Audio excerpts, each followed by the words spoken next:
Sinasamantala ng mga kabataang lalaki ang bakasyon para makapagpatuli. At sa gitna ng mga makabagong paraan, may iba pa ring pinipili ang tradisyonal na tuling depukpok. Narito po ang ulat ni Rida Reyes para sa Barangay Saksi. Kung sa gabi ay posas at batuta ang bitbit ng hepe ng mga tanod ng Barangay Mambog sa Binangonan, Rizal, sa umaga, kutsilyo at pamukpok ang kanyang dala. Dahil sa Mang Edgar, mahigit 30 taon nang nagtutuli ng depukpok. May naghanap pa rin sa nung araw tradisyon pa natin na naghanap ng pampukpok na tuli. Dahil mayroong mga bata gusto sa pukpok, ayos doktor. Lalong-lalo na sa pinansyal. All year round kung magtuli si Mang Edgar, pero mas marami ang pumupunta sa kanya tuwing tag-init. Isa sa mga naglakas loob na magpatuli sa kanya, ang 9 na taong gulang na si Fernando Jr. Oo, magpapatuli ka na daw. Anong nararamdaman mo? Ano po, medyo kinakabahan po. Bakit? Kasi ngayon lang po ako nakapatuli. Ano bang pagkakaalam mo sa pagpapatuli? Para po tumangkad.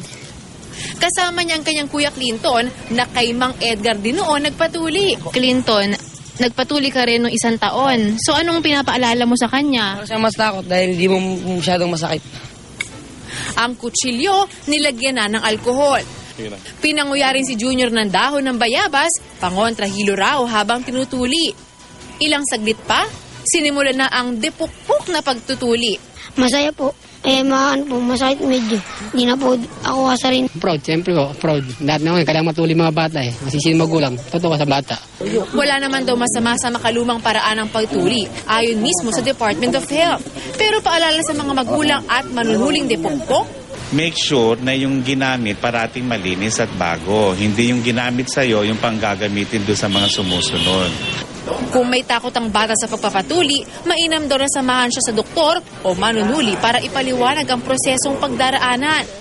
Dapat daw palakasin ang loob ng bata at huwag itong pilitin. Ang importante ay relax na relax yung magpapatuli at walang hindi persahan, talaga na ipaliwanag ng mabuti.